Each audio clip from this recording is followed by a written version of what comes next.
Hi, I'm Oinker Bob. I hope you guys are having a good afternoon, and that I didn't catch you masturbating to tailheads.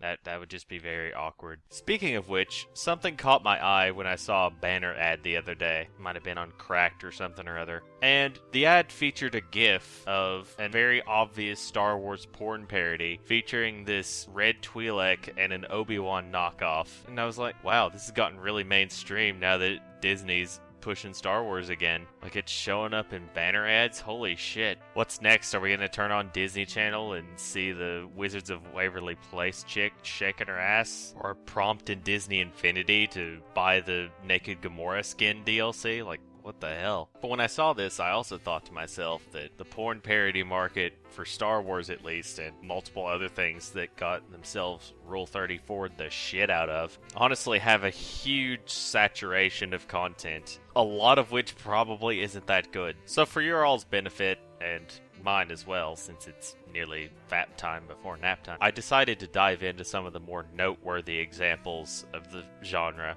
So let's get to it, shall we? I'll be grading each of these pieces based on their quality as a pornographic film, the quality of the effects used in the piece, and how well each piece stays true to the storyline it's parodying. Because, I mean, some guys and girls just can't get it up if whatever they're watching doesn't adhere to the lore. Meanwhile, at the Wikipedia moderator's apartment, and no, you're not going to see tits in this video. It's already NSFW enough as it is. And I'm sure as fuck not gonna bother buying or stealing any full versions of this shit. But in any case, here we go. Now the first one is called Jennifer is Fucked Like the Tusken Raider She Is. And yes, I know I bleeped out the one swear word in the title just to be edgy. Just get off my ass. So the scene opens up with a couple Tusken Raiders standing over who I'm assuming is Luke Skywalker. You know, raiding as they're wont to do. When suddenly they're confronted by none other than Obi-Wan Kenobi. Which, first off, let's be honest here. He can't see shit from that ridiculously baggy hood. Even if Luke were in that cave, which he is, how the fuck is he gonna be able to fight off the Raiders? Like, how the heck? This is already getting pretty unbelievable as it is. But in all fairness, the makeup's really working for our male actor here. They did him up pretty well to make him look like Alec Guinness from the first movie, so I'll give him points for that. So literal anus face over here is having none of Obi-Wan's charms as of yet. Until he does something that I'm sure that at least one or two Jedi have attempted once in their lives, even pre-Empire. He attempts to mind trick roofie this Tusken Raider.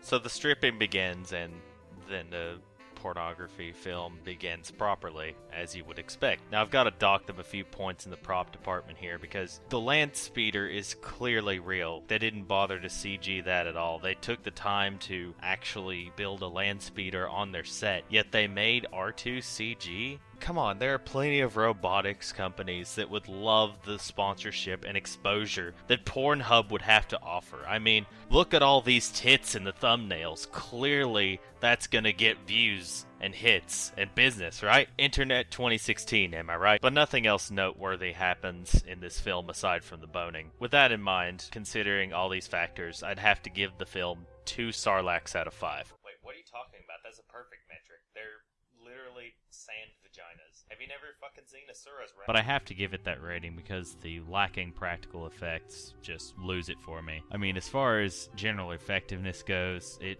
does tenderize the meat, but honestly, the whole R2 thing just draws me out of the experience.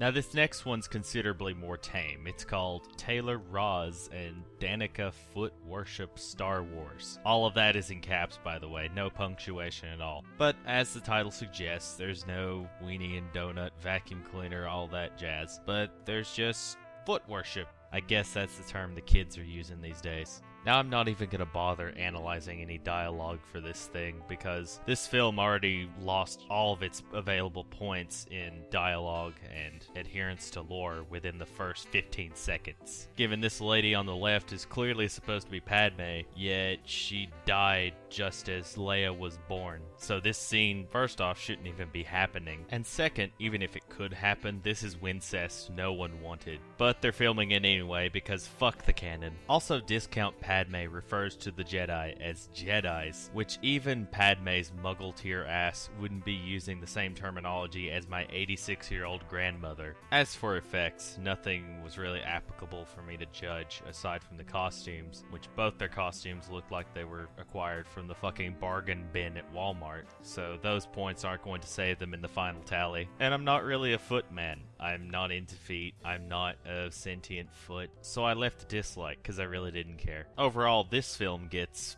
1 Sarlacc out of 5. Simply because the all-caps title. Like, it makes a bold statement. It doesn't care what it is. It knows its shit, but it's gonna put its message out to the world, damn it.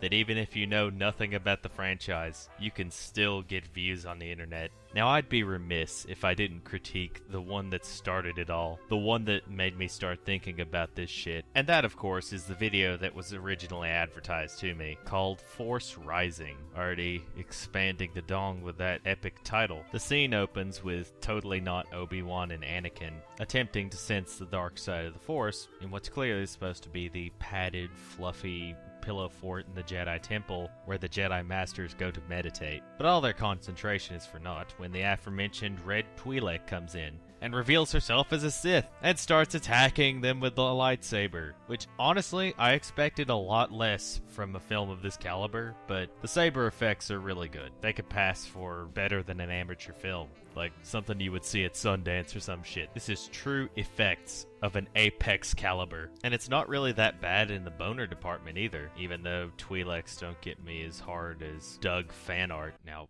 oh baby, I just cannot handle it. Oh, just give me that ass. My feelings are so complex for this film that I cannot quantify my feelings for it at all. So my Sarlacc rating is going out the window. Instead, I'm going to give it 1 episode 3. Just the entire movie, 1 episode 3. Because it looks great on paper, it has its moments, but it falls short in execution in many areas. I hope my critiques helped you in some way. They didn't help me at all. In fact, I just want to bleach my eyes after seeing Rule 34 in action that much. Comment on this video and tell me what you want to see. I swear I'm not going to post exclusively Star Wars stuff from now on. I do have one more thing involving Battlefront planned, but aside from that, expect a lot more variety than what you've been seeing. Anyway, I hope you enjoyed the video, and I'll see you next time.